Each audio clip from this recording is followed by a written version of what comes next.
Shop అంతా చిరాగ్గా ఉందండి. షాప్ అంతా కూడా నైటే క్లీన్ చేస్తాను. కొన్ని శారీస్‌కి ఫాల్స్ వేయాలన్నమాట. ఇంకా నైట్ అయిపోయిందని శారీస్‌కి రేపైతే వేస్తాను.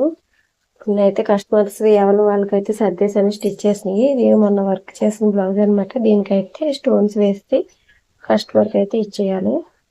ఇంకా చాలా చెత్త అది ఉందనమాట. మొత్తం క్లీన్ చేశాను. మిషన్ దగ్గర ఉదయం అయితే క్లీన్ కింద వీలైనంత వరకు క్లీన్ చేస్తాను. అలాగే మిషన్కి ఆయిల్ అనేది మార్చాలండి.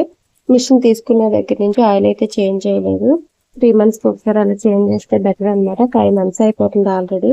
ఏమీ క్లీన్ చేయలేదన్నమాట. ఇంకా రేపు మార్నింగ్ ఆయిల్ అనేది మార్చేస్తాను. అందుకని మిషన్ దగ్గర అన్నీ కూడా నీట్గా క్లీన్ చేసేస్తాను అడ్డం లేకుండా. రేపు పని అనేది తొందరగా అవుతుందని రేపు అయితే ఆయిల్ అయితే మార్చేయాలండి. ఆయిల్ మార్చేస్తే మిషన్ అనేది మళ్ళీ మనకి బాగా రన్ అవుతుంది అనమాట. 3 మంత్స్కి ఒకసారి ఆయిల్ అనేది చేంజ్ చేసుకోవాలి. ఇవన్నీ కూడా తీసేస్తున్నాను.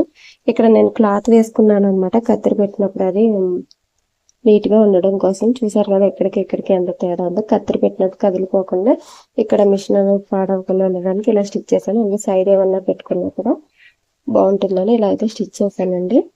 దీనికి కూడా డస్ట్ ఉంది. ఇదంతా తీసేసి నీట్గా క్లీన్ చేయాలి.